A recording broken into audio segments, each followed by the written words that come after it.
Again, top 8 players will go, and this is the last shot. How they are going to top 25 is 3, top 15 is 5, top 5 is 7, the victory royale is 10, each elim is 1, and Skype certainly knows that. He's been playing absurdly aggro. If he hits you, he wants to go. You saw for just a second in there a quick attempt at maybe a heavy sniper shot, but he realized it wasn't loaded, opted back to try and push through the ramp instead.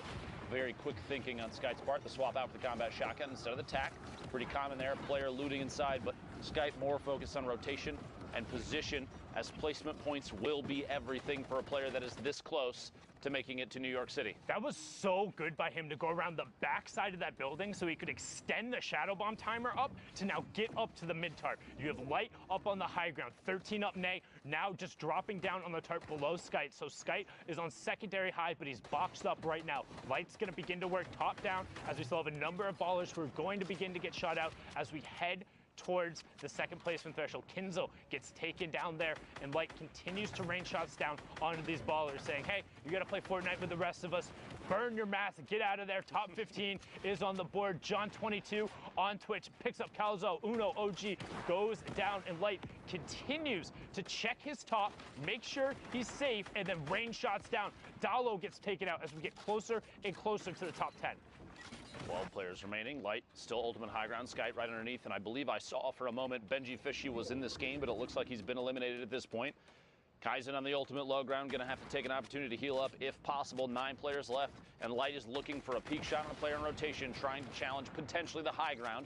The pyramid of the play underneath kind of signals to me maybe not pushing up just yet, and I think Light realizes that, taking a chance to look down at maybe other players in the move, and yeah, he sees another one.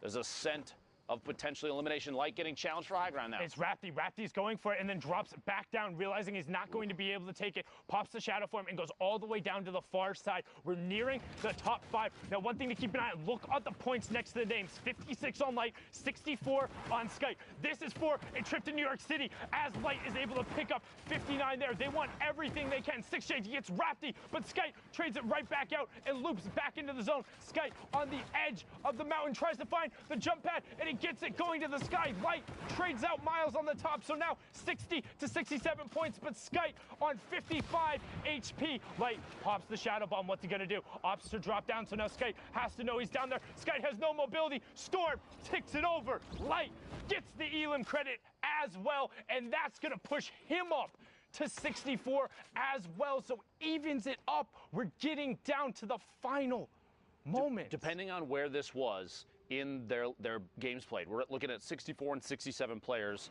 for Light and Skype respectively. That potentially could have been a prevention for Skype to make it to New York City, or pushing Light all the way close enough to qualify if he has a game left. People have to realize these end games, when you see players at those point counts fighting it out for the victory royale, it can mean the difference. We saw it, I think, last week in NA East, a team just literally fighting the last second, the very last match, and the fact that one team took the win is what put them in the placement to make it. It was week 6 duos, and it was RBK versus the Cooler Boys. The Cooler Boys, the Cooler Boys ended up winning the 2v2 from the low ground, got the victory royale, and the 3-point difference from the victory royale, not even the elims, was enough to deny the RBK boys the spot. So when we talk about high impact eliminations, high impact engagements, and everyone mattering, when the queues are closed, these are the last matches on the server, so not exactly live, but about 5 to 10 minutes delayed, you are deciding your trips, you're deciding other people's fates, and these are the moments when you need to clutch up. We've talked about before, you don't have to be the best, but you need to be better than the person across from you. And when you're dealing with the best of the best in a trip to New York City, that's still got to be really good. Yeah. That's why I'm here behind the desk and not at the game. I'm so glad these guys are so good. They make our job so incredibly easy. And like, so much fun. If the gameplay was really difficult, it'd be hard, but it's so hype. You guys are so good. Just shout out again one time, hashtag Fortnite World Cup, to all of the players who have competed in the arena, in the tournaments, on Saturday, on Sunday. Thank you so much for doing this and making incredible plays and giving us this opportunity. I do want to say too that one of the most common, I think, criticisms of competitive Fortnite is typically, the shots through, kills only, almost finding that elim, gets one big hit, can't quite find the second. Exotics does pick that Elim up. I was going to say, one of the most common criticisms of competitive Fortnite is, oh, everybody's sitting in 1x1s, not doing anything. You know, it's kind of slow play from time to time. I want them to pull this stream up and watch through these European games. Let us get to NA East and NA West and just how much pressure they apply at times. We literally just saw a player run out, push through a box with a heavy snipe, and push inside and get an elimination, feeding into like window edits and shots through there with the combat shotgun. Competitive Fortnite, there's tension, there's action, there's pressure applied from every angle sometimes. You really have to dig in and watch long durations of this to see all the craziness that happens, because people are elevating the gameplay every time we watch it. There's so many nuances, and I think the best part for me is every single day there's something new somebody is doing to push the envelope. Yep. There's always something somebody finds that is able to do. In every patch that comes out, somebody finds a new combination, or there's something that's slightly better, as Excite has now picked up 6 elims in this match. We've seen 3 of them. Woo! We've now seen 4 of them going to work with the legendary AR and the shadow bombs on the rotation, getting himself over to the sides of zones and then posting up and taking shots. You can notice, again, one thing, when you box up on an opponent's material, go over and up a grid space. You never want to be on the same level or one wall away from somebody else. Make them break 2 walls every single time, always. You're asking to get pushed quickly if you land side by side, especially if you're about to force a fight for a wall. Sight looking for shots here on players in the rotation, a little bit ahead inside the circle. A rocket coming in a quick close, the close off the edit. Good reset there. He's going to catch it before it blows him up. Looking back behind, player rotating the outside. He sees the silhouette, watching for the shot, takes it, gets it. Voxy goes down up to 198 total HP and 8 eliminations. We're looking at the top 15 here. In one more player needs to go down. Sight the forefront of the storm now.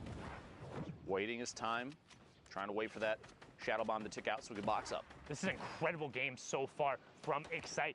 With that pushing over, he's on a 13-point match right now. Let's look at the rest of the lobby. Artur up on the high ground. You have Miko, Lars, Wallboom, Motor, and Zyflare all on the mid-tarp.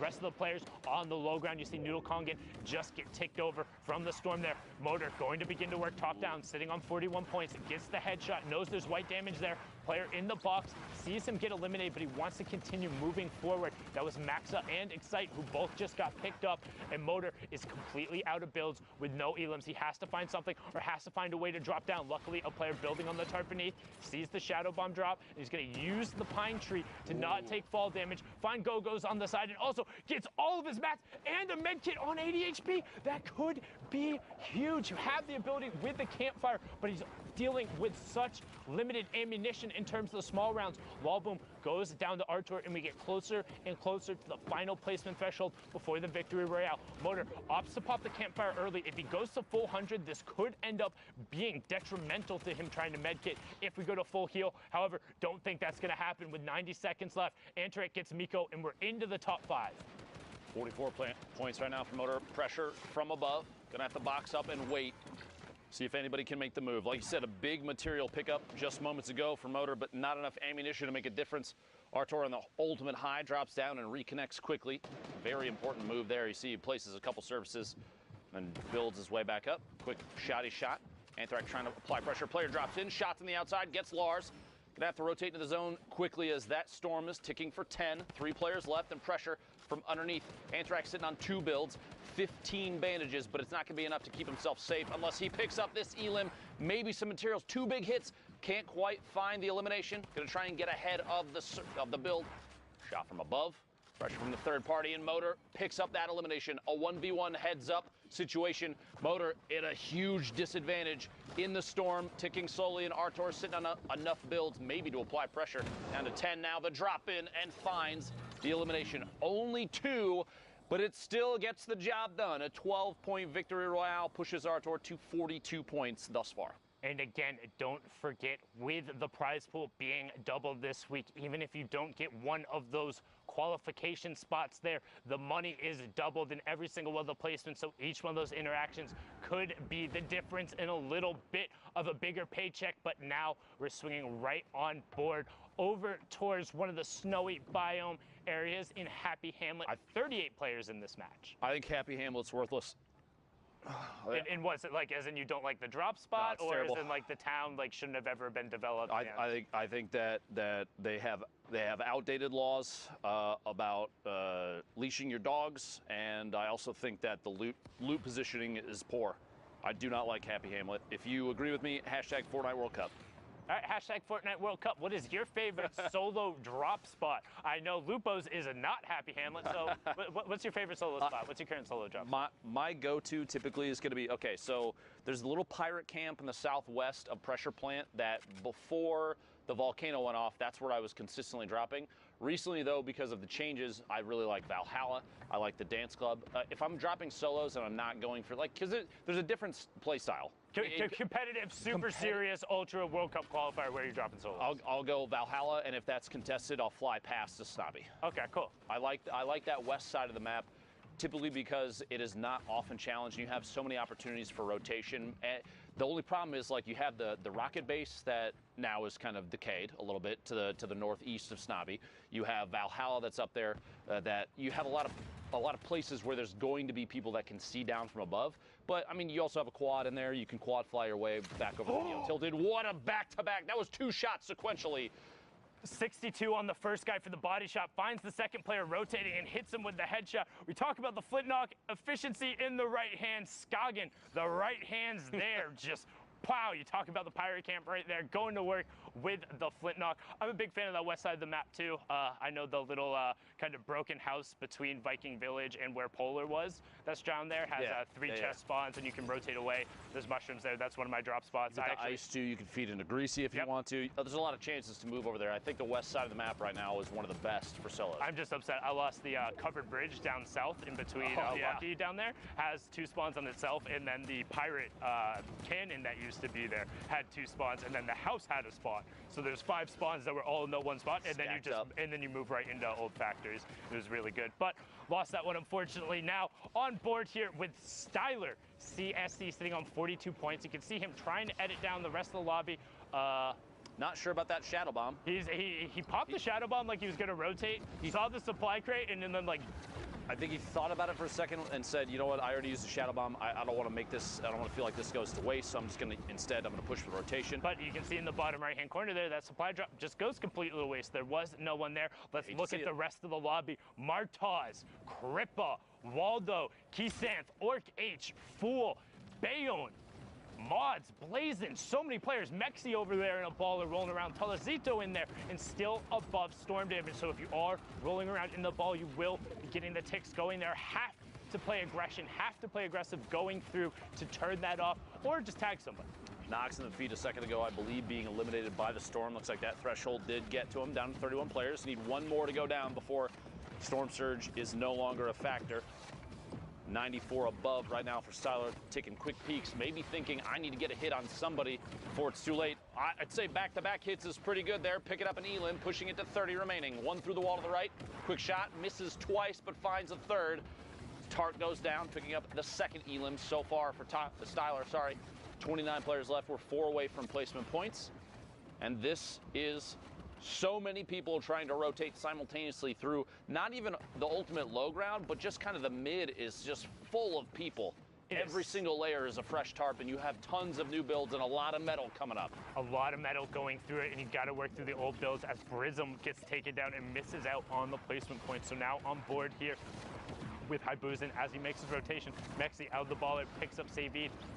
Ghosty gets taken down as well as Haibuzin as he edits down, gets the shot, and then the tick over from the fall damage, I think? No, I think that player that he shot actually survived. There was a storm. Oh, it was the other player who went through. Gotcha. Yep. Okay, understood. Fool picking up an elimination with fall damage in your feet in the top. 4 elims right now. Haibuzin trying to push up through. Like I was saying, the player builds that are out there right now, so difficult to push through if they're metal. It requires so many more melee hits from your pickaxe to try and break. It's going to slow you down. You're going to take storm damage from it. It's going to put you in a worse position. You won't be able to get to the forefront of the storm while other players are trying to rotate. Next from Loot Boy looking for a peek shot there. Going to drop out of the box. Looks like a little bit of a delay there. Just madness on that low ground. Everyone is down there as we're getting closer. Boom, there it is. Top 15 Styler does get taken down on that mid-tarp by Mods. Harvey gets Kisan. Mexi gets taken down by Zealous. Bayonne there. Brilliantly done, topped out on the light ammo. Crippa gets Fool as Mods gets Blazin, and we're into the top 10. Top 5 being left. Drops Martaz in with the edit. catches him on the move at the corner edit and a quick swap. Oh, man. Sorry. That was insanity. What a quick reaction there, man. Now at 2 eliminations. Only 24 builds, but G just picked up all that brick a second ago. He's digging through any materials he has left. Bodobon all the way in the high ground right now. A single layer across, but it doesn't really matter. No one's looking up, and he's got RPGs for days. Looks like he's going to look down from above and try and take shots. Good pick up some Kripa on this mid-tarp right now as Bodobon is going to work down. Bayonne on the mid-tarp. Top 5 just happened as Haibuzin gets ticked over. Shadow, will he be able to pick it up? Bayonne gets Shadow, though, on the turn. Can Bayonne catch back up to the zone? And ramp. Kripa gets caught by Bodobon on the high ground. The single tarp strategy on the high ground. The one rocket he fires down for Elib and the victory out. He says you can take that out. 11 points coming out from Bodobon. Well played there. Even just the single layer of brick, because there were so many layers of material below, that's actually really, really good thinking on his part as he's moving forward. He looks down and says, no one's going to challenge me. There's so much mass in the way that no one's looking up. I just need to keep this, I got to find a spot to connect it. And he dropped down and did that, that's a super common strategy, especially in duos. Typically, you have players that are one's applying pressure, taking shots at people, while the other drops down and reconnects the builds, and they swap roles back and forth. I think we see Tfue and Cloaksy do that all the time. If you watch the stream, it's super, super common. Zay and Saf, another duo 100%. that kind of I don't want to say like made that more prolific, but like watching their VODs and so watching smart. them do it is kind of like, oh, here's the blueprint for how you go about doing this Exactly. correctly. You're connecting the canopy of your build to structure that's already established underneath, because then if somebody shoots out what's way back in the storm, you're not going to run back and replace it. But now it doesn't matter because you have another branch connecting underneath. That, and then you're Very, all very good. Well done from them there.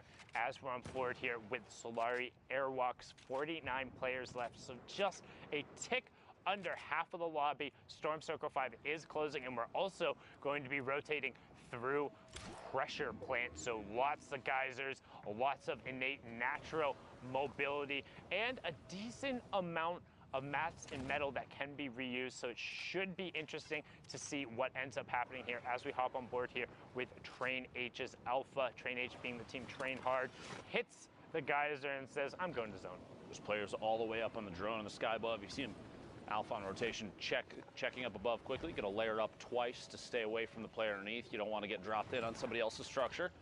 Replacing the ramp with a cone so you can get quick edits in whatever direction you need. I do want to make a quick statement. You see these kind of edits, he's looking for shots now, and then he'll quickly do a reset after he feels like he's shot for long enough. You don't want to get caught gargoyling, tunnel visioning on somebody where you're exposed and someone might take a shot. And there's a lot of players in front of him. He might not see him, but they're there. But what I was going to say is oftentimes we see players do like the window edit and then instantly reset so that they can get transparency through the metal or the brick. More often now I've been seeing players do a door instead of a window, because at this level, even that imagine you have 3, 4, 5 frames where there's a window open, someone might sneak a snipe shot or rocket something in through the window and you're gonna get punished. Door doesn't do that. So close the door. Well, yeah, you put the door in and it's still just a solid surface. So you prevent any opportunity for somebody to sneak a shot in. Yampi there, I was going to say, you might want to reset that window, speaking of. Mongrel in the lobby, Crew in the lobby as well. You can see Mongrel currently sitting on 55 points. Last time we saw him, he was at that 50 mark, so down to it. You can also see Storm Surge. He's 98 damage above it. Again, that will get turned off at 30 players, so expect aggression to come out. Second Shadow Bomb being popped and just trying to get to the far side of the zone, get away from people, box up and be safe. Mongrel wants to play patiently, wants to not be eliminated early. Generally, you're used to seeing him play much more aggressive, but with everything on the line, with the queues being closed, with the last opportunity to book a seat in New York City, he knows he can't mess up. He has to get points here if he wants to be going. You got to be thinking these players too when they're back. Airwalks and Alpha Amons are both in the lobby. I apologize, but this place is stacked. No, it's insane. You're right. I was going to say, players typically too at this level that are watching the queue and watching the leaderboard, they're going to ready up and then they're going to immediately go look to see where they are on the board as they go into the next game. Even sometimes they have a chance during when they're boxed up in here, they'll pull up the leaderboard if they can on the website, something like that, and see if they can find out just how many points they need to make in order to place. Does not surprise me that Mongrel's trying to play a little safer, pushing over the top of this campfire player underneath. Another one boxing up inside metal. A lot of layers here. An attempt to maybe get a little bit of an advantage here in terms of elevation, pushing forward, branching into the next circle. Oh, Baller almost took out his build there, which could have been absolutely devastating. Would have dropped him down. No target beneath. 28 players remaining. Look for shots. He finds it. There we go. There you go. Leon Flares goes down. 26 players remaining. Wolfies gets picked up by Krith. Mongrel up to 56 points. Looking for it, and that's 59 now as he hits the top 25. Player directly next to him on the box, but trying to pop that. And Crew goes down as well. Was in the top 25, but that was the player who was in the second place last time we saw him. You have Windstrike Mayhem, who was within distance. Now you have Airwalks, the Solari player, at 53 points, trying to drop him down. RPG up on the high ground. He follows it right away. Swat gets swatted out of the sky. But Astro SMZ is also making his push for the top as he's picked up his third Elam since we've been watching. Mongrel gets another one, picking up Romu as we get closer to the top 15. Airwalks getting some reloads into that combat shotgun, wants to make sure he has every tool available as we push down to the final fight. Airwalks up on the ultimate high ground. ETQ rounding around the storm. Mongrel going to challenge on the mid-tarp, and he gets Carrera, and he also gets into the top 15 as we slide on board with Train H's Alpha, puts the trap down, and he gets Astro. Astro knocked out. Could be his World Cup run over there. 26 points thus far for Alpha, but not a big deal. He's still putting on a good show. Shots back behind, finds another player. Cell caught in a box just outside. Rotating forward, 9 players remaining. Skalama goes down to fall damage to the feet. ETQ eliminated by that combat shotgun, so powerful in these close range fights. Alpha, 6 eliminations, looking for the 7th, pushing through, applying pressure through the wall, does not want the player inside to take the chance to get anything. Mongrel picks up another elimination, then immediately gets eliminated, goes out in 7th place, almost the top 5 for those points, only going to get 5 placement. Could still be big enough to make his way to New York City. We will have to see before too long. Top 5 now. Alpha, 30 builds, a mini opportunity. Anything to heal right now is going to be big. You don't want to be caught by players that may have positioning, and Oldies does in fact have that positioning. A 1v1. Players are basically 1-2 boxes away from each other, and Oldies may take the chance to rotate up out of the storm. We'll see here, stuck against the edge. Airwalks, the ultimate high ground, just waiting. 97 builds for Oldies, but only 1 for Airwalks. 52 to 58 in points. This could end up being the difference. Oldies looks to go for it, and he gets the zone back from Airwalks. He takes away the zone, but Airwalks knocks him down. No fall damage coming through. Can Airwalks find the shot? No build. Oldies just keeping the zone in the area, and Oldies gets the victory royale, pushes him up to 55. Airwalks falls at 58 with no builds. Imagine being Oldies knowing you just eliminated Airwalks from Solary, Mongrel from Secret. You've got to be feeling really good about that game. A big push for points, too. That was, like you said in the middle of it, a very, very stacked lobby. A lot of pressure, too, because you have so many players now in these games that we're showing you. You have to remember at home, the ones we're trying to pick the ones that are best for affecting the leaderboard, because these are the plays that you need to see. This is Europe, by the way, if you're just tuning in.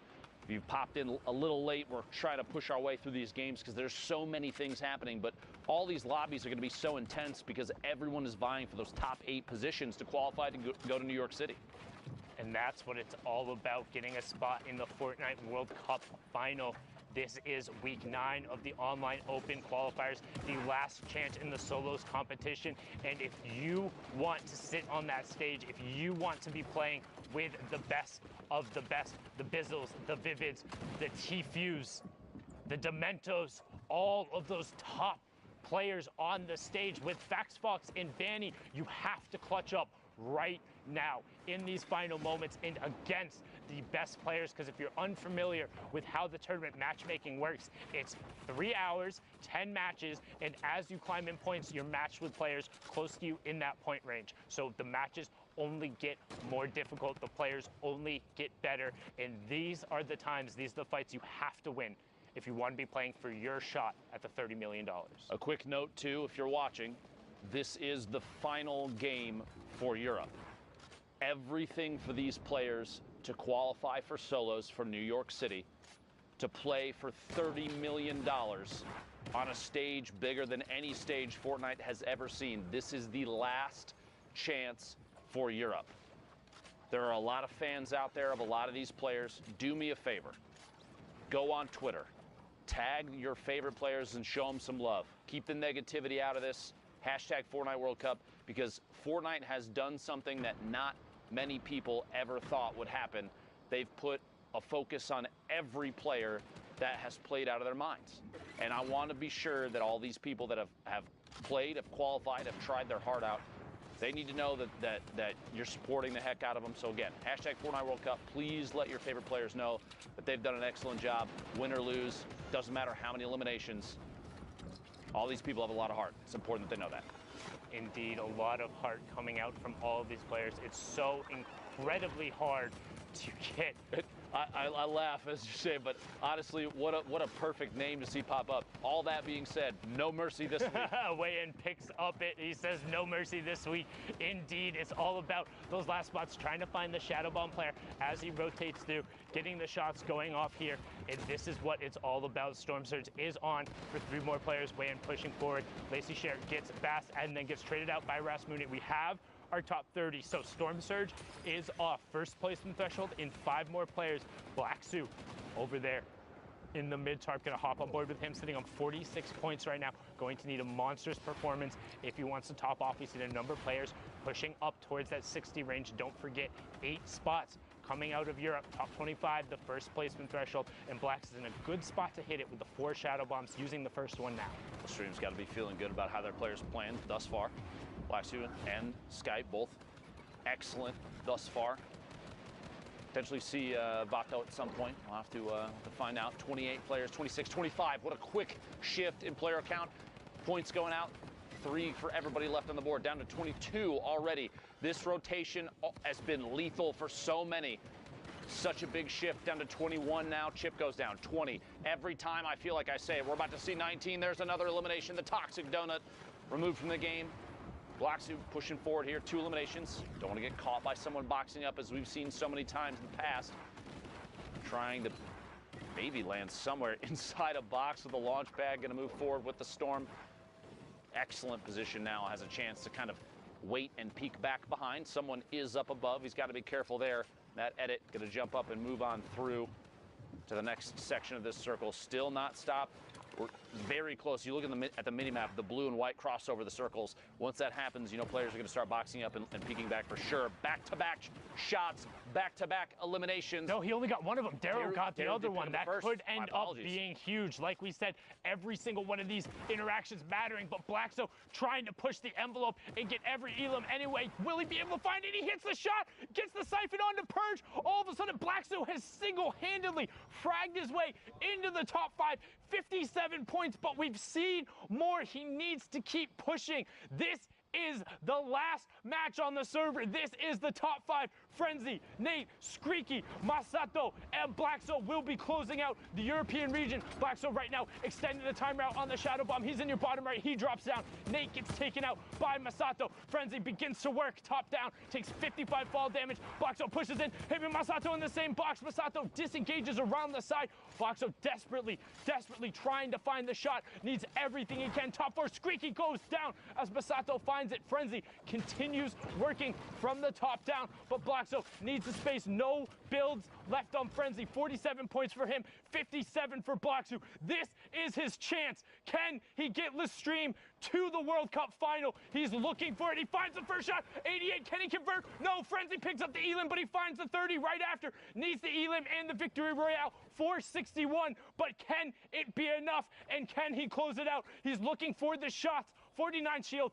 85 health, no builds from the low ground player. Frenzy gets cleaned up. 61 for Lestream's Blackso. But will it be enough? Courage, will it be enough? We will find out, folks. 5 weeks of solo competition have led to this moment in Europe. The queues are done, and now it is time to find out who exactly has made it on through to the Fortnite World Cup Finals. Who will take up those final spots from the European region? I think it's time to take a look. Here we go. Go. Ladies and gentlemen, Wow. First off, congratulations to Andretta, who throughout the entire day was in that top spot.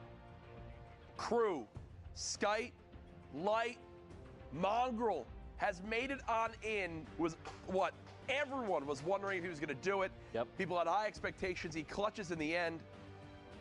Mku, Teak, and who did we just see in that last game? There you go, man. Black Sue, he makes it in for Lestream.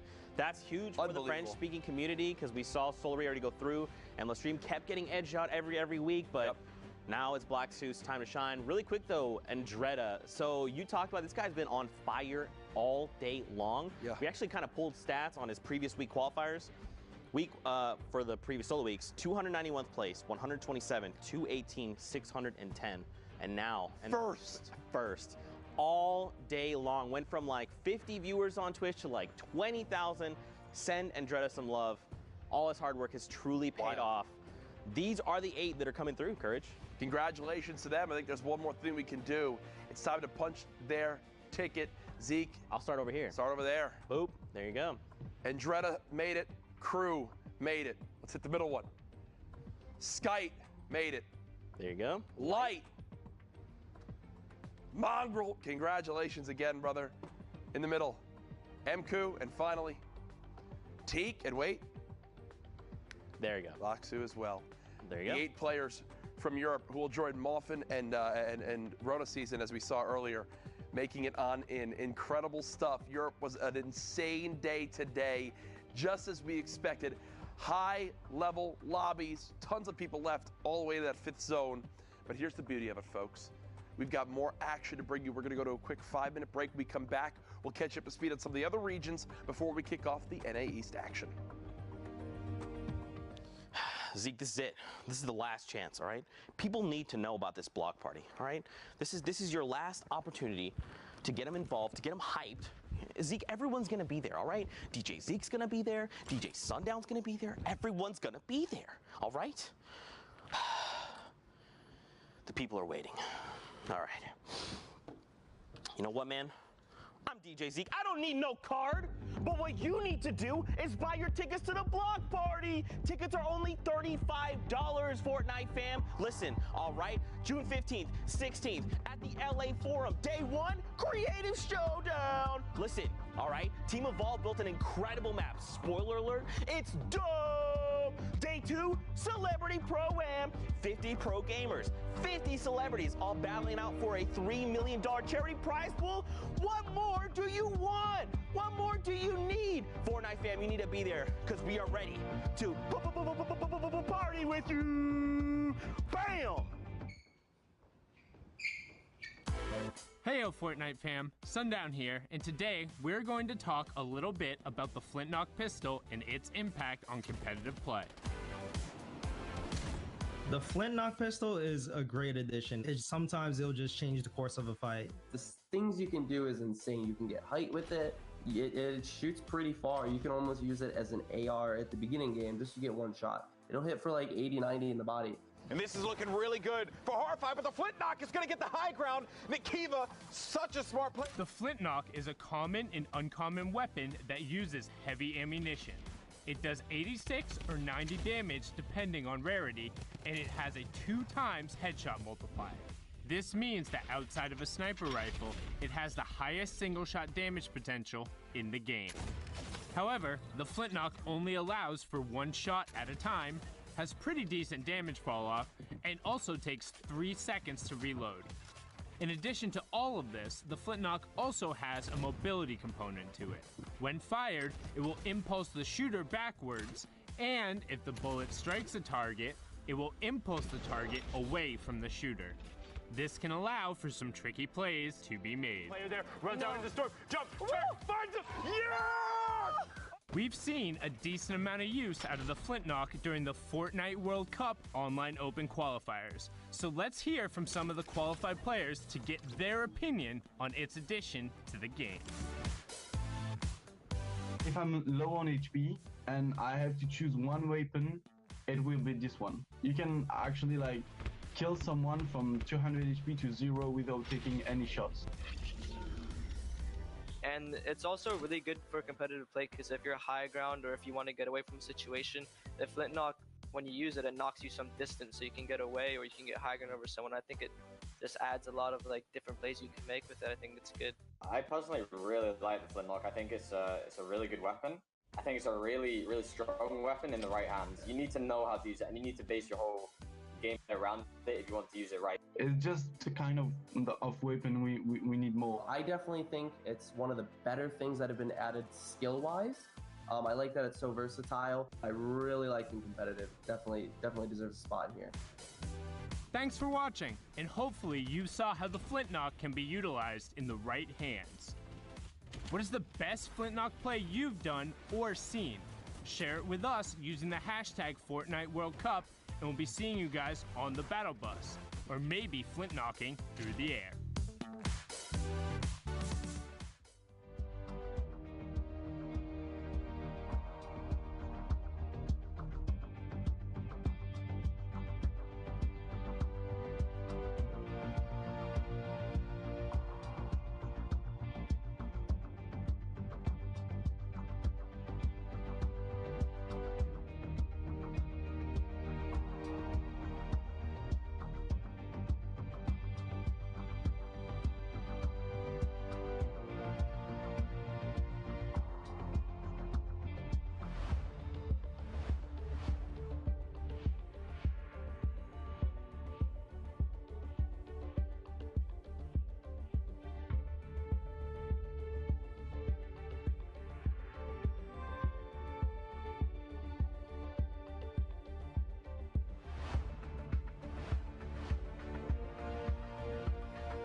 Ladies and gentlemen, welcome back to the Fortnite World Cup. This is the final week for solo qualifiers, so if you're trying to make your way to New York City to punch that ticket, now's the time to do it. If you miss out, that'll be that. Coming up next, we have Asia and Oceania replays. Those regions have already played out, but before we get to that, I asked a question when I was with Sundown casting the end of Europe, and that was where your favorite drop spot was. And we are lucky enough, because of the magic of Twitter and the production team who is always top-notch, a little social. I want to see what everybody said about everything. I just want to put this out there immediately. My boy Till Truth agreeing that Viking Village up top, one of the best in the game. Disco, Frosty Dusty, Jung Junction when running solos. Unless it's a hot spot, dropping factories by Flush. Racetrack, Lazy Lagoon or the Block. The Block, honestly, we're seeing that more and more. A lot of players are picking that up. Mega Mall. Surprising to me, one of the biggest landing zones on the map right now. We've seen it time and time again being constantly swamped with players. Paradise Palm, Salty Springs again, Pressure Plant, and I believe that is the very southeast corner of the map. Some players call it Westworld. There's all sorts of names for these locations where they don't have a POI name on them. It's kind of interesting to see how creative people can get. So I appreciate that. Thank you very much. I'm always curious where people are dropping. As hard as I can to avoid any of those spots. Thanks for telling me where to not go. But I do want to see where Asia and Oceania go. And in order to do that, in order to look at those replays and get a play-by-play of everything happening, I need some players to give me some insight. And those players, in this case, will be Monster D-Face and Zeke. Thank you, Dr. Lupo. Back Monster, at it again, Zeke. Are you ready? Ready to rock it. I believe you are ready. That's why you gave me the fist bump and not Courage JD. Fortnite fam, we hope you guys are ready because it is finals day. We're hopping into some replays from Oceania that happened this morning.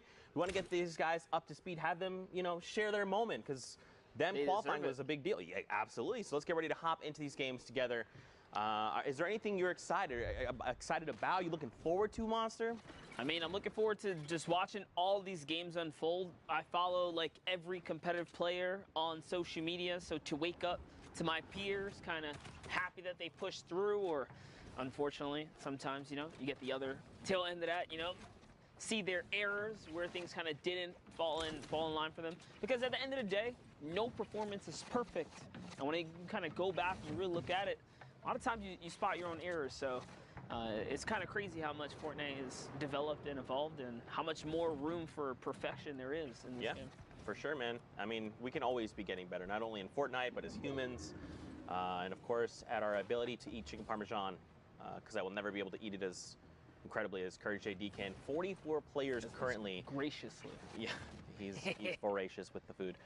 44 players here at Storm Circle 5. We see this all the time, right, Monster? That was a great pickup of Magsy there in midair. But we see this all the time. Finals day is very different than Saturday's qualification rounds, right? Saturday's semifinals are typically very elimination heavy. Finals, they know what's at stake. They know they have to play conservative, play for points, play for placements, and that's what we're seeing now. Yeah, it definitely goes without saying that these last days when, you know, everything's on the line, there's just so much more pressure on you to perform that you are going to be more hesitant. Not only that, you have to respect people that are able to make it through to the top 0.01% Sunday for qualification, because at the end of the day, look at how many players don't make it to Sunday. Like, literally, it's not easy to crack out 30, 50 points, 60 points if you're on EU at times, just to make it through. Like, the competition is that stiff. So there's a lot right down the line. If you make it through to Sunday, you got to give yourself a pat in the back, regardless of how you do it, because it's no easy feat.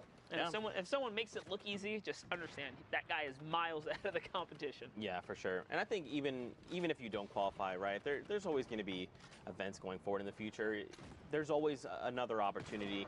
Just because you didn't make it, it does not mean that it's the end of your Fortnite journey or your Fortnite career, right? I mean, just like everything in life, it takes a lot of preparation, consistency, but more importantly, one of the factors people don't take for granted is it's the luck back there. You also still need things to click, even in life, and things are clicking right here. Scopes Rebel goes down, nice little shot from Rona season, but we saw did pull through. Yeah, that's right.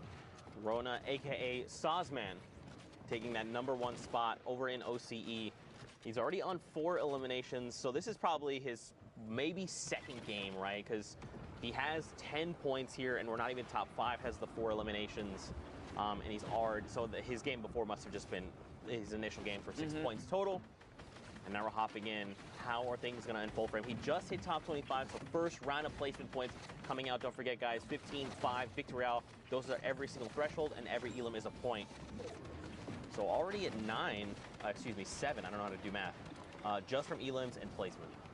Yeah, and if you're new to competitive Fortnite, this is what it looks like at the highest levels of competition when there is money and prize on the line. Not only that, the respect of your peers. People are insane at this game. You might not see Glider redeploy every day in your day-to-day games, but here in the upper levels of competition, they use these kind of items to maximum efficiency, to save materials. So top-tier competitive Fortnite is a very interesting thing to watch and kind of digest. And just kind of from sticking around and studying these guys' play, you can level up your own game. Especially like the minor differences between different people's play, right? Like, you as a player, you might say, I love Glider redeploy, and that is my go-to item. For me, I might say, look, I value the Shadow Bombs more because it just lends itself to my playstyle and the things I'm looking to do. You know, and especially as Fortnite continues to evolve, new patches come out, new weapons, items, utility, all that. Like, it's just an ever-changing game. To see these guys adapt and just everything in their hands is lethal. It's like, gray AR, it doesn't matter. I'm just going to find 10 elims. Gray tech, doesn't matter, 10 elims. Right. Yeah, exactly. They make it look so good. Now take a look at Rona, who somehow manages to find some high ground off that Shadow Bomb, doing a really good job at climbing up here. Makes the edit one step ahead of Unknown. Space there, kind of steps out before his counterplay can even happen. Now he is set up. He has a setup shop right here. Who's at the ultimate top? It's Alfie. Alfie firing down, and someone else is just above him. You can see there, it's Brave. I will not lose. He's got the ultimate high here. Alfie says, you know what? I want no part of that. He is coming down into Rona. Let's see what Rona's going to do with these final moments here. He steps into another player's box. 120. Such a tight crosshair to hit these shots. You got to respect the aim here and the consistency, Zeke. This is, this is what separates Sozman from the rest, right? There's so much confidence behind his play, and this is what I love talking about, because that's what resonates with me, is how confident you are in the moment of things happening, right? Just look at this. Not building. He has 13 builds, so it's not much, but he doesn't need to build. He knows what's going on. He's dictating the tempo of this game, right? Right now, Sozman is on that lowest level. Bray is up above. And now, Sozman's got 10 elims, all right? This is huge. He's going to try and go against Bray. Now, Bray does have more materials, 35-2, but now they're saying, you know, let's go toe-to-toe. Can Sozman line up the shot? He actually drops down below Monster. This engagement didn't even pan out. Oh. Is he going to be able to get him? Is he going to be able to break these builds and bring him down to him? You saw Rona season was just trying to stick it all the way through. And Rona season is Sawsman, guys. For those of you guys just tuned in, so these final moments are here, are everything. He's looking to get these low ground peaks. He's got the storm in his favor. He's still tracking with it, and he hits every shot, every single peak, every moment, every pixel goes to Rona. And that's what I kind of talked about, dictating the tempo, right? It was Rona who was telling everyone else in the lobby, this is what we're doing now. Because you saw the player above, they had health advantage, they had shields. Sawsman didn't. He was down to, what, like 50 HP and then pops the slurp. And then that other player was so afraid to fire back because he was like, look, this guy's going to crack me in the face every single time. You can just tell by the way he's moving. He's confident. He sees that win. And that's what I was going to say. Like, it's so funny that even with the high ground, sometimes you can just tell a good, like, low ground warrior will poise up in such a way that you're like, dude, if I, like, look over, like, he's going to shoot me. Like, you know what I mean? Yeah. Like, you just know. So in those final moments, you kind of just knew, man, he was going to get shot. And, you know, hate to see it not be able to clutch up. But on to the next, guys, is O-R-N-Z-Y. Orenzy. I think that's making me, like, sending me back into my previous You Fortnite just games know, where it's right? like, I want to fight a guy, and I'm like, this guy's crazy. Like, why would he do this? Yeah. I'm just gonna get this guy, and then he just completely demolishes me. I'm like, he is crazy good at Fortnite. That's what was going on. Now look at this, Orenzy here. Got two of them. Great pickup. My goodness, 3 elims just like that. Now keep in mind, he's outside of top 25. So he's got to be a little bit careful here of how he navigates. Again, on the right side of your screen there, you see Sawsman, again, the person who qualified from OCE. His name currently is Rona Season, aka Sawsman, just to make sure you know. But look at this loadout, dude. It's looking good.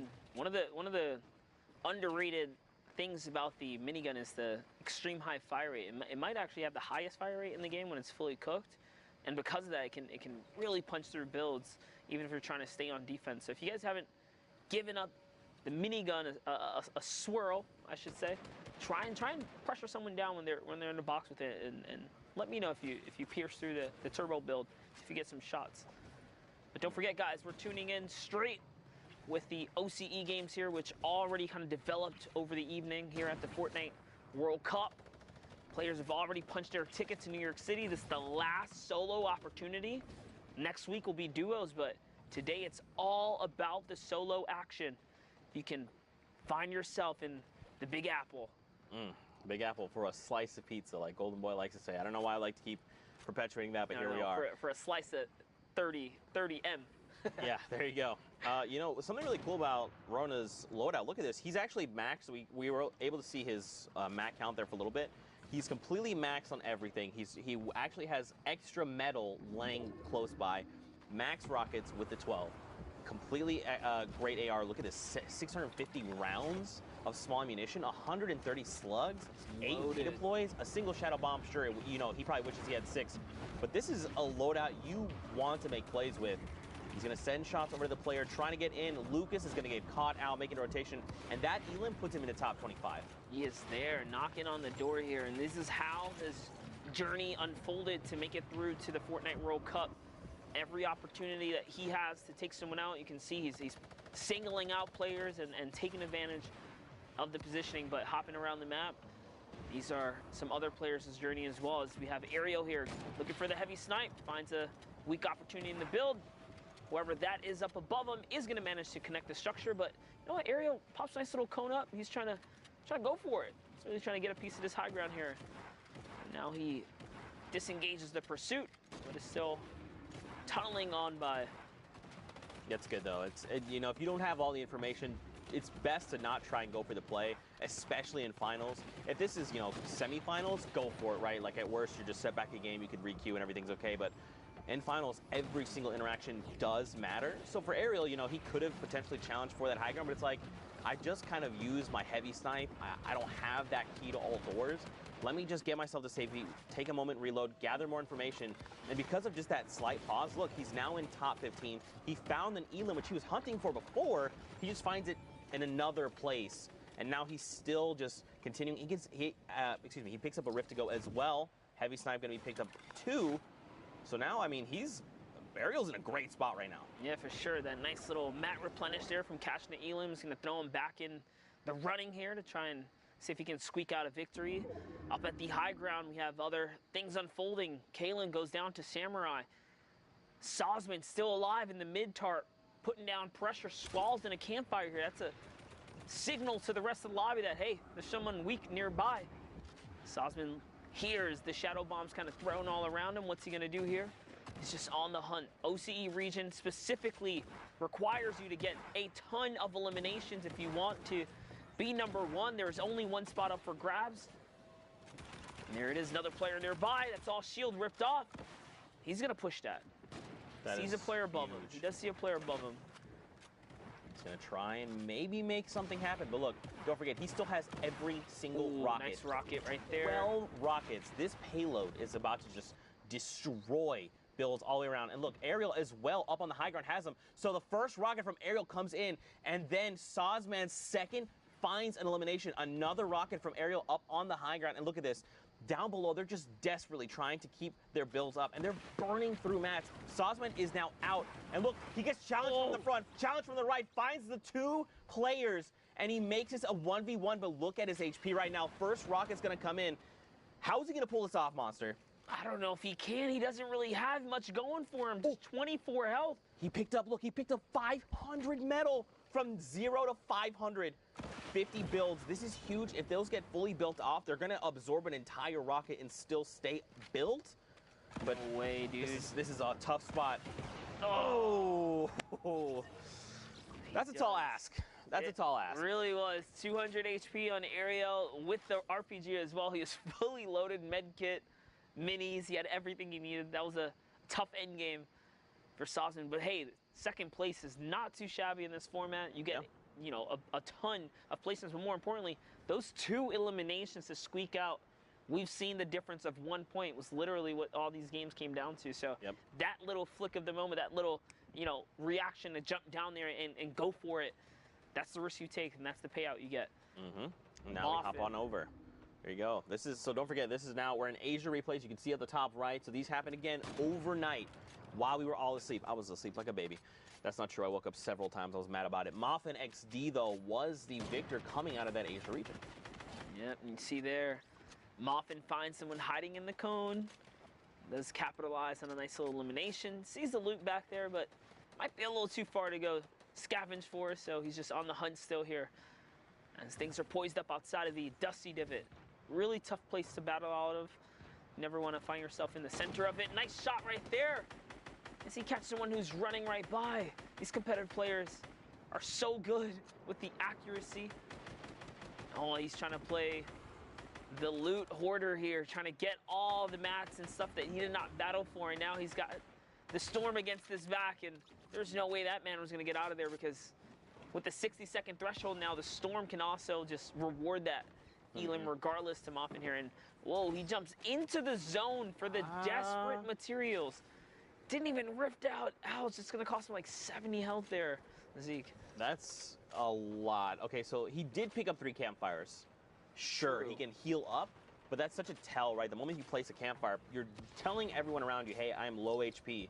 I have to use this if I hope to survive. Now, keep in mind, he was at the edge of the storm. He had quite the rotation to make.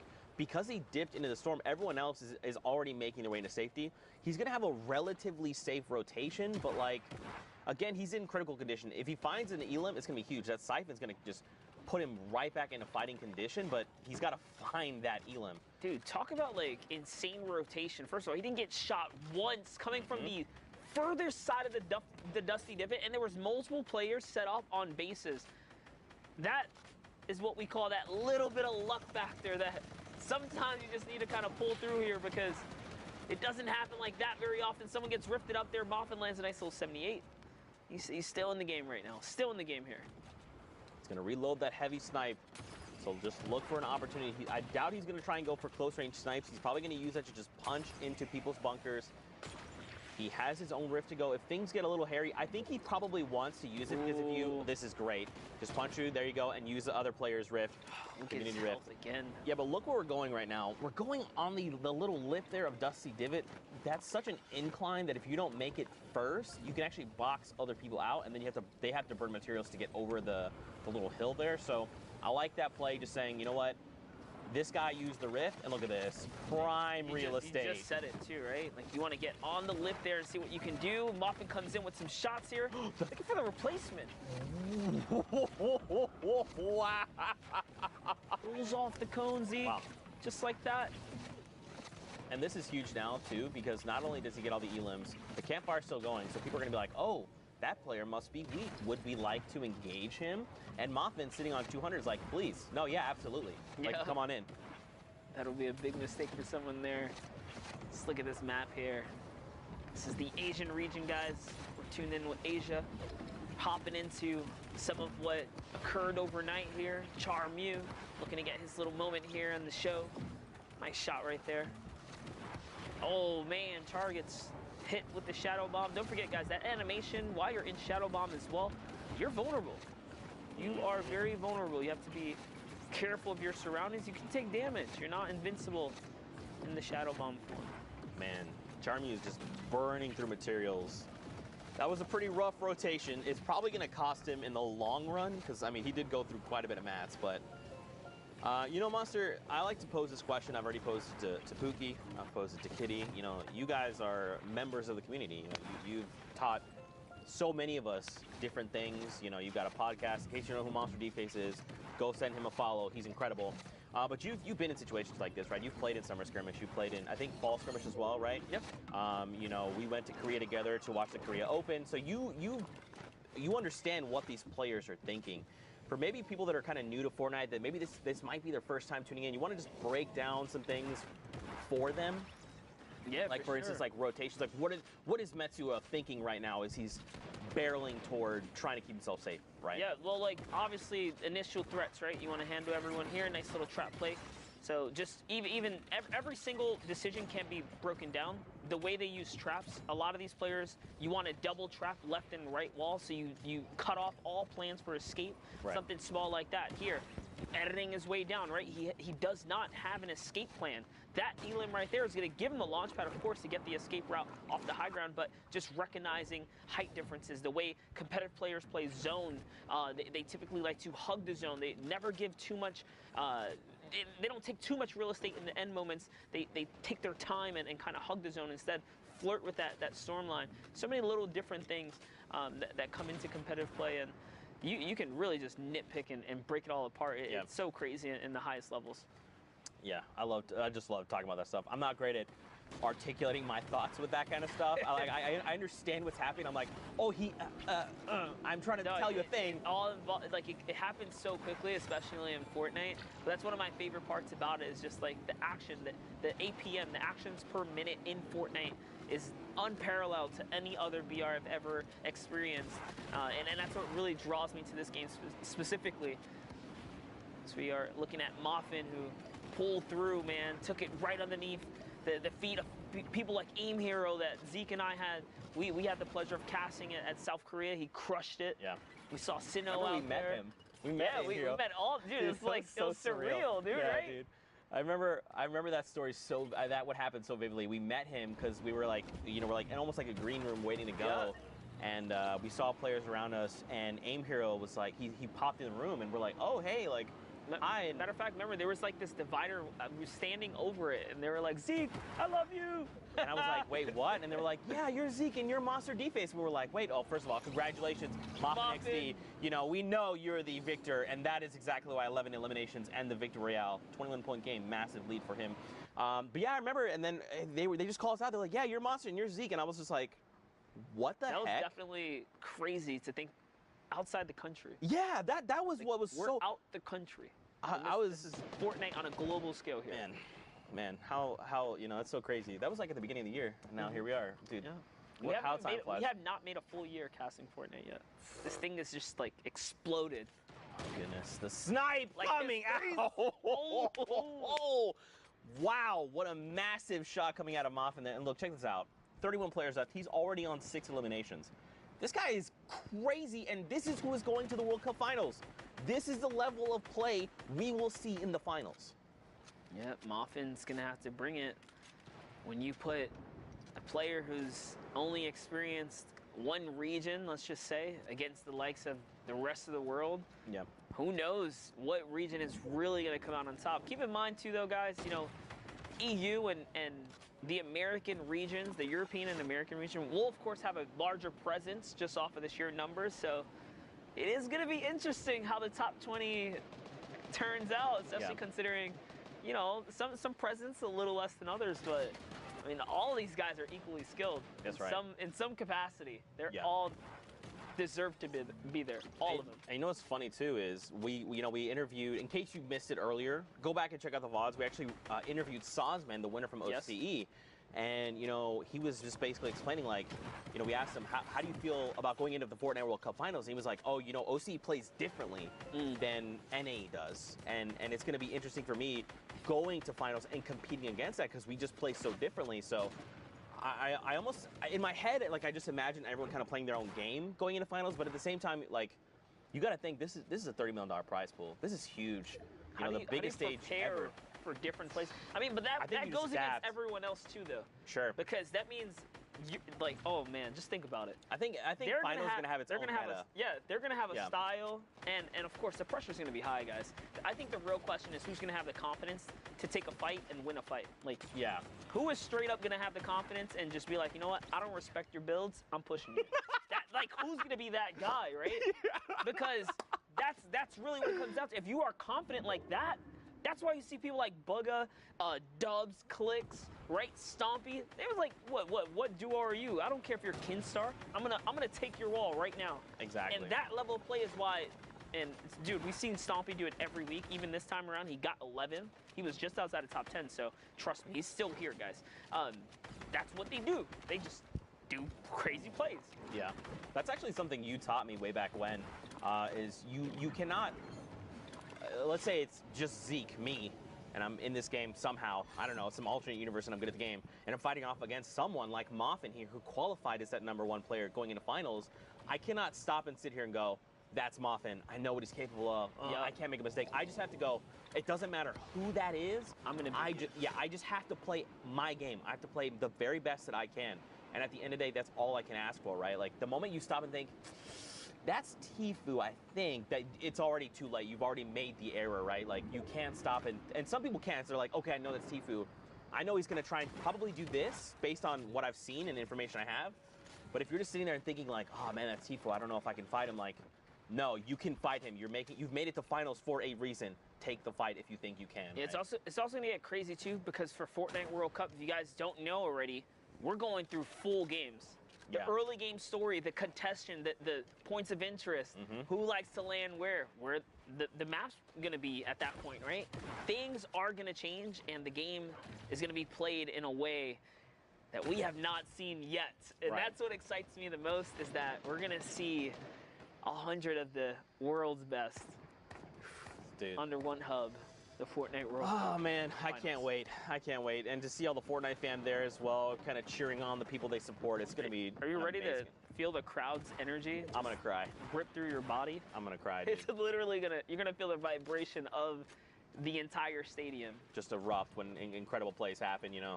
Oh man. Man. Ooh, dude. Chills, dude. Chills. Chills, dude. Oh, yeah. We just fist bumped. You guys didn't see it. Fortnite fan, we had a little bit of a moment there. We hope you had that moment with us. Hashtag Fortnite World Cup. Are you ready? Are you hyped for the Fortnite World Cup Finals in New York City? Alter Ego here finds an elimination, cracks that player. Now, this is his first elim. He's probably hoping for more, right? At this point, he wants as many points as possible. So he's going to look to probably play a little bit more aggressive, right? But look at everyone else. Moffin, the #1 player who came through for Asia, is in this lobby, and he's dominating the high ground. 12 eliminations, by the way. He has just been shutting it down while we've been chatting up a storm here. Moffin going for the high ground. He's holding it. Nice little side jump right there. No errors coming out of him. And look at how he uses the boombo to crack open all the builds. Nice little 82 right there. Here comes the pressure. Can he get the follow-up? He's looking for it. Nice little side jump, and that's another one. This player is in pickaxe territory. Bye-bye jackpot. And Moff could not even get the loot off that. Couldn't get the spoils. Another boombo crack open right there. And when a fresh build comes out, if you do not hesitate, you send a boombo right away, you break it all open. So that's how he's able to just like catch these players off guard, because those roof panels are just, that's it, exploding right up.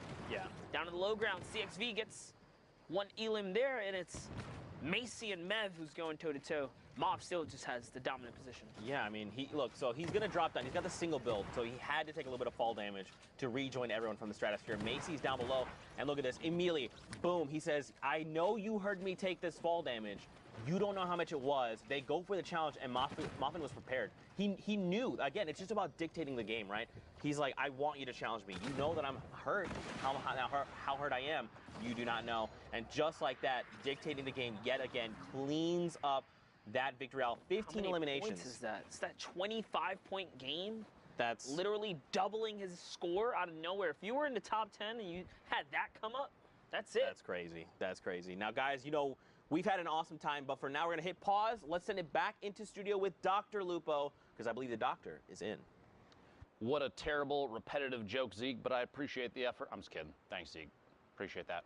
Crazy games from Asia and Oceania. You love to see kind of the meta changes and how different regions present themselves and the way that they adjust their gameplay relative to everybody else. But Europe today, and as we've seen multiple times in the past, Europe has done an excellent job of putting on a show like I think few people could even possibly imagine. And to talk about that and an interesting turn of events for who ended up at the top, joining me right now is Sundown. What do you think so far about Europe? Thank you so much, Lupo. Indeed, it was crazy. So just a couple of quick facts I want to write down. 15 points separated 100th place and 8th place. That means a 5-point victory royale was the difference of going to New York City and being in the 100th spot. That is absurd for how close it was. Blackso, in that final game we watched, pushed him up to 61 points. He was tied at 61, but because he had the victory royale and got the average elim at the end, it pushed him into the last spot. We talk about how every single interaction ends up mattering, and then unfortunately on the outside looking in, Airwalks, the last play we saw, if he had had one more build, he could have made it up the elevation and kept the storm. Instead, lost the victory royale, and lost his spot in New York City. Mitro also on the outside looking in, 2 top 15 finishes, but not being enough. That lets you know how crazy it is. However, the player who took the top spot was Cypher's Andretta with a crazy run, and we're going to be joined by him right now. Andretta, man, how are you feeling? I'm feeling very good. I mean, I would hope so. So we saw you yesterday put on an incredible show. In week after week, your placings have gone up. What was the difference between this weekend and all of the other weekends? Were you just feeling it? Did you eat your Wheaties for breakfast? What's going on? The thing is, the other weeks I wasn't that confident, but this week I decided to try and talk with someone while playing. So that kind of helped. Getting to talk to people, getting them to calm you down and stuff. And I got good RNG. Very good. Nice, yeah, being able to get all of that and put it together. So you got off to an incredible run, winning 2 of your first 4 games. How were you able to get those victories? Did you just dominate them out? You had a solid amount of elims. What were those wins like? I was using the bowler to get the end game. And then I usually found out when I needed to drop out and stuff to go for the eliminations. And I usually had my bowler until end game. So the thing is, you should try and keep your bowler until end game, because it's really strong. You can go out of your bowler, get a lot of kills, and win the game. Also, you can use the bowler to get height most of the times. Yeah, so I did that sometimes. And we saw you execute on that a number of times, which is kind of something we were talking about, pushing the gameplay and actually turning the baller into something that was aggressive. Now, kind of about midway through, you looked at the leaderboard, saw you were in such a lead and knew you'd be able to close it out. But my question is, when it was all said and done, and you saw you were there, you're in the #1 spot, what did you do? Did you run around your house? Did you go tell your parents? Were you celebrating on Discord? What was that moment like? I was celebrating so much. I actually got hosted by Symphony. My stream was going crazy. I was actually, while I was playing, like my 5th game, I started crying because I almost knew I was qualified. So that was probably one of the best moments in my life ever. I don't know what to say. It's got to be exhilarating, honestly, to know that, especially in Europe, which we've talked about as one of the most difficult regions to qualify in, even with 8 positions, there's so much pressure there. But I got to ask a kind of a random question. I keep seeing the lighting change on your face. What are you watching right now? I'm actually watching the Fortnite stream. All right, you see yourself. There's layers here. There's layers. It's very Inception level. Well, thank you so much, Andretta, for joining us. Before we let you go, though, if you could do me a favor, please, please, please, please shout out your own channels, shout out your duo's channels, anybody you want to. Okay. So my Twitch is Andretta. My Twitter is Cypher Andretta. My YouTube is Andretta. And I want to shout out Shoko-Laden, and all the people in that Discord. And I want to shout out my stream. Thank you so much for the support. Awesome, man. Thank you so much. Again, incredible performance both yesterday and today. Congratulations. $10,000, a spot in New York City, and as Golden Boy would say, we'll have to get a slice of pizza. We'll be seeing you later, man. Thank you so much. Absolutely incredible. It's crazy to think just the age ranges too. You know, kids that are so young, all the way up to, I believe the oldest qualified right now is 24 right now. Yep. Consider how much they're playing for too. I don't blame him honestly for getting emotional in the middle of even halfway through his games. It's insane. It's just nuts to me where he's like, oh, I didn't have the level of confidence. And then right after, it's like, yeah, about like halfway through my games, I started crying because I knew I'd done it. And it's like, that's the level of confidence you need to be bringing on the final day. Just huge shout out to Andretta. Go follow him on Twitter, follow him on Twitch, give him all the plugs because I promise you'll be seeing more of this prodigy. Topping Europe is an incredible accomplishment, but we have more games and more regions to be getting into. We saw Oceania and Asia just now. We're going to hop on in to Brazil for a brief little bit. So back on over to the cast as we go. Thank you guys so much. Man, you know, I feel like we've just nerded out about Fortnite, but now seeing Andretta be there and just like talk about things, it makes me want to nerd out more. Dude, it gives me the feels, man. These young champions coming up and coming out, and it's crazy. Like he said, he just knew he made it, because if you look at the track history of all the players who've qualified so far, I say it every week, it only takes about 5 or 6 games. That's all it takes. If you get 5 or 6 aces, just solid games, big points, big placement, you're knocking on the door. Right. All you got to do is not choke the rest. Just ease it out. Just ease it out. Get a couple here, get a couple there, secure the deal, and Andretta knew 5 games in, oh my gosh, I think I got the 5 that I really needed to make it to New York City. And that was it. That was like literally it. Long behold, though, he gets first in the whole thing. European, the toughest region, in my opinion. Yeah. One of the toughest regions. Of course, you can't take away from West, who sometimes only gets 1 spot. You know, OCE, Asia, and Brazil, of course, they only get 1 spot. It's crazy. That's arguably harder, but when you talk about mass player pool, Europe is hard, dude. To get #1 is insane. Well, especially for Andretta, I had a card not that long ago kind of saying a few of his placement spots. Last week, we watched him end in 610th place. And now, the last solo week, now to see him in the final week come out as that #1 player. You know, that's... It just clicks. You know... I would associate like, you know, there's 8 spots, and if you hit one of 8, great, awesome. I've qualified, great. But to be able to say, of that 8, I was #1, look, you know, Tifus of the world, you guys need to respect my game. I came in #1 in Europe. That's why I'm here in the finals. Like, let's go. It's going to be insane. Oh, man, I love Fortnite so much. 23 people left. In the current lobby, though, Monster hopping in Storm Circle 6. Now, guys, don't forget, we are hopping into Brazil games. These are live. For a moment there, we had the timer. We're about 1:30 or so left on queue times. Don't forget, it's 10 games. An hour. About 1:40. Okay, I was close. Darn. I was just off by 10.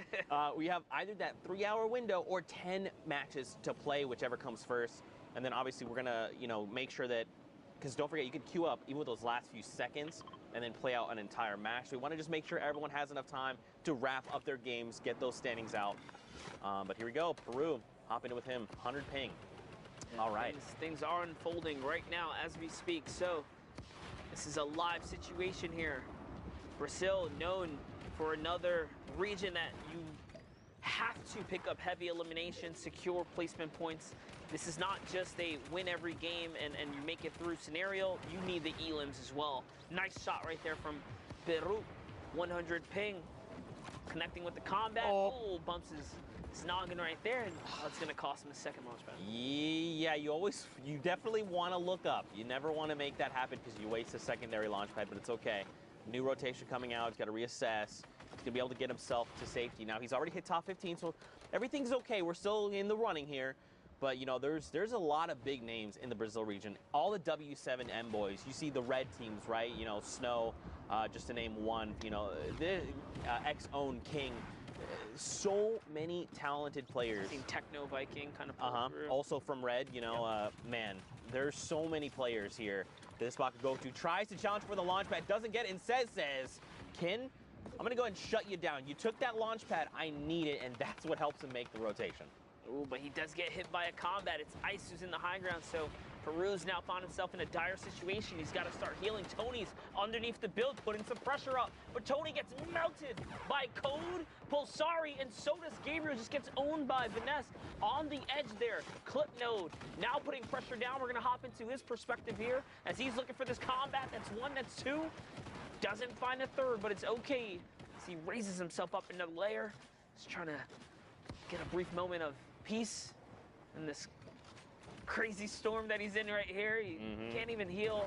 A nice little shot. Fran, he catches him in the toe. It's going to keep him in the game here. This is huge, man. He's already on 8 eliminations. When we talk about elimination counters, especially on finals, 8 is massive. You know this player has been on a spree. And look at this. Clipnote looking to play it out as technically as possible, looking for these angles, waiting for people to turn their backs and send shots over. I think he's trying to go for the wall replace. Yeah, he hit this guy for white, so he knows he can take this right here. He's got to be careful, though. Can't let his guard down. Turns around. It's Peru, who was in a weird spot before. He was very low on health. Turns that one around. Someone else goes down to the storm right there, so Clipno couldn't even get that. It's Vamos, who was still in the game. And Exakao holding up the high ground right now. What's he going to do? He's just walking on these builds. He doesn't have anything left. Neither does Clipno. In the shadow form, he just obliterates the player. That was absolutely insane. But Clipnote is the victor of that game. Like, see what it did there? You maybe saw it, maybe didn't. It's okay. Next game, though, massive prop. Oh, you see the clip and the this and the that. I just rhymed. No big deal. I'm not a rapper. 44 players in the next game. Moving on in. Man, he popped that ghost right in the sky. Maybe you could call him a ghost buster. Oh. Shout outs to Jeff. Right, I made your joke. We're going to high five after this from production. Oh, did you just take his joke? Yeah, he wanted me to make the joke on broadcast, so I did it. Again, guys, hashtag Fortnite World Cup. Give production some love. There's so many people that work so hard to make this all possible, and they're all wonderful human beings that I honestly cannot give and express enough love for. So just say, hashtag Fortnite World Cup production team. You guys are awesome. That would mean the world to me and to them. And an hour and a half. I guess 36 minutes. I'm just going to be specific because everyone's always like, you're rounding, don't do that. I'm sorry, it's just how I work. Yeah, Zeke, there's 1 hour and 36 exact minutes and 13 seconds at this current moment. Every second, every moment matters. That's right. Here we go. It's Fax trying to get this guy to come down. Combat redeploy. He gets behind the tree. Tree works out in his favor and shadow bomb. You saw it too. He was like, dude, I want this elim. I worked real hard. I need to find it. And they shadow bomb out. They're like, no. And in the end, it was the elimination credit. He must have fallen to the storm. Don't forget, with those recent changes, you got to be more careful, man. That 60-second timer, you can't play around with that. Dude, he must have, I can only imagine in shadow form, if you wall hop off of a structure and it throws you back just a little bit. It must have been just enough to hold him into the storm. Yeah. And that's how Fax caught that elimination here. As the congestion, this is unreal for the Brazil region. You don't see it get this crazy, but 40 players basically on a non-moving zone right now. We're just approaching the first. Luco Boy finds Mew Pao there, and Oni Tomori is putting in some pressure as well. Just kind of seeing what he can find here. Fax just waiting on by, trying to... He's got the launch pad. Holding it in the hand. Yeah, he doesn't want to give it away because if you put it down early, it does make that sound and players know, all right, community launch pad, there you go. Great, you making sure that the storm overtakes it, so if anyone else wants to do it, they take the damage for it. Bro, we are nowhere. It's still 9 players. 8 players need to fall before top 25. Yeah, this is actually insane right now. These guys are sticking around for placement in these final moments here. But if you want to take first place, you got to get Elans here, and that's why Fax is being so proactive right now. Something to point out, too, check the right side of your screen. The damage threshold, don't forget about that. Look at this number, though. 1,000 damage above the threshold. This guy is putting in work right now. Fax, he is going full send. He is aware. He wants to try and qualify. Remember, there's a spot up for grabs in Brazil, and these are live games happening right now. So, you know, Oceania and Asia happened overnight. We still have to crown a champion coming out of the final solo week for Brazil. Yeah, Fax is already at 13 points, so if that was his game 1, he's way ahead of the curve here. This might be about his 3rd or so, but nonetheless, he's still in the running right now. These are some respectable points to be had. He's going for the high ground, catches him with a clothesline to Zoom, straight up, hits him with the 96. And now, he's in it, but he's going to go down to the low ground here. He doesn't want to contest for the high. He still has to pop some minis, and the server's collapsing on him with raining fire here. He's got to be extremely careful. Lucky for him, the high ground is in a battle of its own now. Fax catches a moment to regather himself as Ganks and Lorax is in the high ground. Man, and look at all these players coming in from the community launch pads, any rotational tools they had, the Rift to goes. Oh, yeah. That's a weird place to be, man. You can't build anything. Yeah, you got to be careful. You have to build over it. Up and over. A shot into the storm. Oh, my. And that is Tuela's picked up 2. Tate as well. Frita. Batata Frita. 2 eliminations to name. Is that another? Oh, that one's just yoinked from him. He almost had it. But credit is still to be had here as he is turning up right now.